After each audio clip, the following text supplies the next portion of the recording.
अस्सलामु अलैकुम नाज़रीन, माय यूट्यूब चैनल आबदा.राउफ ऑफिशियल में खुश आमदीद। उम्मीद करती हूँ कि आप सब खैरियत से होंगे।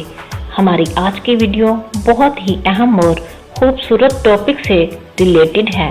मुकम्मल तफसील जानने के लिए वीडियो को एंड तक ज़रूर देखिए। वीडियो की तरफ आगे बढ़ने से पहले अगर आप हमारे चैनल पर नए हैं तो चैनल को लाइक और सब्सक्राइब करना ना भूलिए और साथ ही बेल आइकन पर प्रेस कर दें।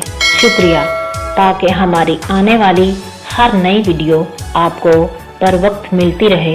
तो शुरू करते हैं आज की video.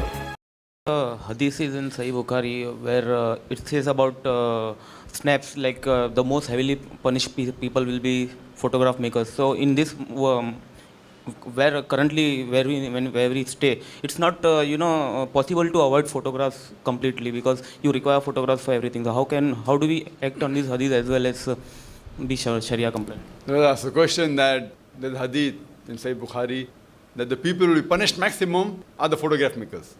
And today in this world we cannot avoid photography. Therefore, how do we reconcile the hadith? Whether there's nothing that you cannot avoid photography, but the interpretation, the translation of hadith is wrong. What the hadith says, the person who makes a tasveer, the musawwir, the person who makes a tasveer, he'll be punished. Now, what is the meaning of a tasveer is to be understood. At the time of the Prophet, photography wasn't there.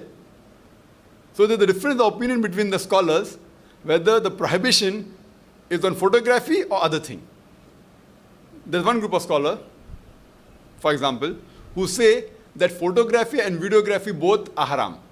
For example, Sheikh Nasir al-Albani, he was a great scholar of the last century of hadith and a muhaddis.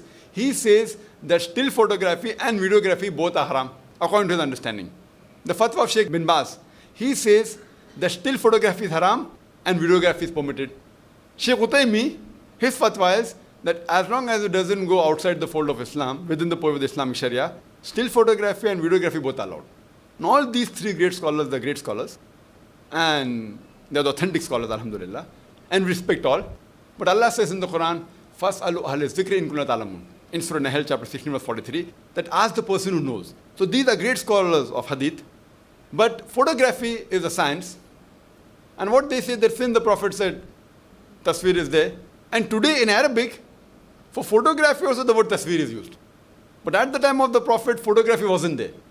So what scholars say, because tasveer is mentioned, and today the word tasveer is used, photography, therefore photography is haram.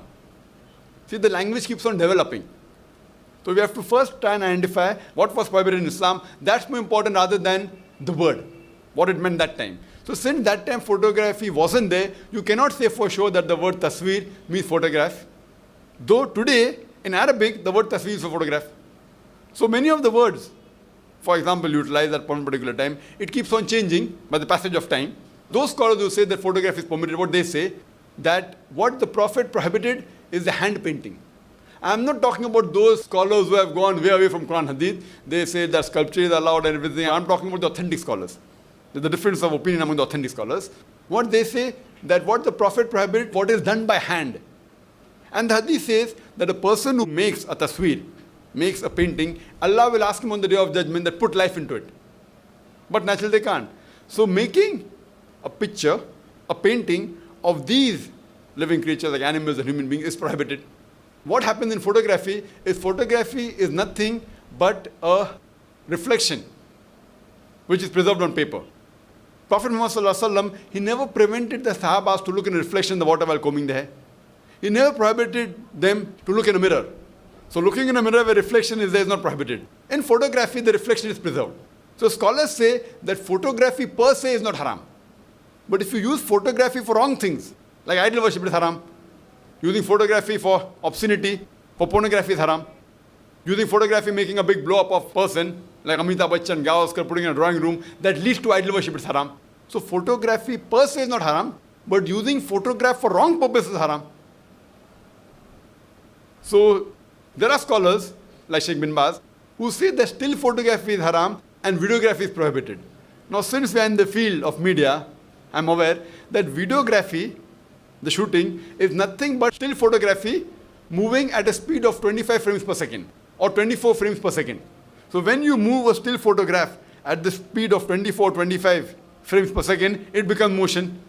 So to say that still is haram and moving is permitted, if someone can say that moving is prohibited and still is permitted, it makes sense. If someone says that beer is permitted and whiskey is prohibited, but if someone says whiskey is prohibited and beer is permitted, because whiskey has got more content of alcohol as compared to beer, so if you prohibit beer, but naturally whiskey becomes prohibited. So with this logic, what I say, to permit one thing which is lesser as compared to the thing which is much more higher.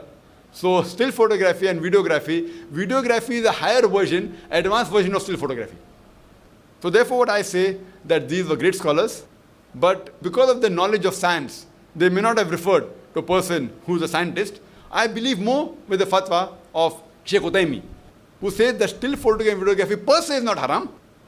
And he says that on certain occasions which is permitted in Islam, it's allowed. Otherwise, normally making blow-ups is haram, or keeping big blow-up size photograph of great personalities that leads to idol worship is haram. So I agree more with scholars like Sheikh Utaimi. So therefore photography per se is not haram, but using photography for haram purposes is haram. Hope that answers the question well.